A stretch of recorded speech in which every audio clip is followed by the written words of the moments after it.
ఎందుకు ఇట్లా మాట్లాడుతున్నాము అంటే గ్రౌండ్ లోకి వెళ్ళి తిరగండి ఒకసారి. ఎంతమంది జనాలు సఫర్ అయితా ఉన్నారు, ఎంతమంది పబ్లిక్ ఇబ్బంది పడుతున్నారో మీకు తెలుస్తుంది. రేవంత్ అని ఇంత కాన్ఫిడెన్స్ తోటి 119 నియోజకవర్గాలు ఉంటే 80 నియోజకవర్గాలలో మేము గెలుస్తాం అంటున్నాడు, అధికారంలోకి వస్తాం అంటున్నాడు. 153 అయితే మేము 100 నియోజకవర్గాలలో గెలిచి అధికారంలోకి వస్తాం అంటున్నాడు కదా. మరి రేవంత్ అన్న వై నాట్ 153 అంటలేడు? అసలు వీళ్ళు అంటారు కదా 29 దాకా పోయారు కానీ అసలు ఇంకా 2.5 సంవత్సరాలు ఉంటారా?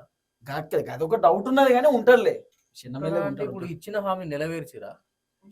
కొన్ని అయినా పైసలు లేవు మా తాన. బస్సు తప్ప లేదు, ఉచిత విద్యుత్ తప్ప లేవన్నా.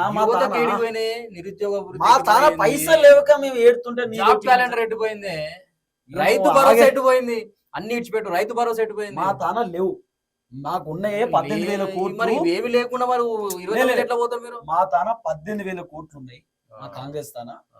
ఈ 18,000 కోట్లు మాకు భారం అవుతుంది బాగా. మేము రైతులకు ఇయ్యలేము. మేము 500 రూపాయల పంట బోనస్ ఏమైనా ఇయ్యమంటే ఇస్తాం తప్ప రైతు భరోసా మాతో కాదన్నా. మరి ఎవరిమ్మన్నారు హామీలు మిమ్మల్ని? అట్లుండదు. ఎవరిమ్మన్నారు మిమ్మల్ని? ఓట్ల కోసం ఏదైనా చేస్తాం కానీ అది అట్లనే ఉంటుందా? ఓట్ల కోసం జనాలకు ఏదైనా చెప్తాం. జనాలను అట్లా మోసం ఏమన్నా అనుకోరు మీరు, మోసం అనుకోరు. మా రేవంత్ అనే చెప్పిండు, రేవంత్ అనే చెప్పలేదా? అబద్ధాలు చెప్తేనే జనాలు నమ్ముతుర్రు, అబద్ధాలు చెప్తేనే జనాలు వింటుర్రు, అబద్ధాలు ఇంపాక్ట్ ఎక్కువ మా అన్న అనలేదా?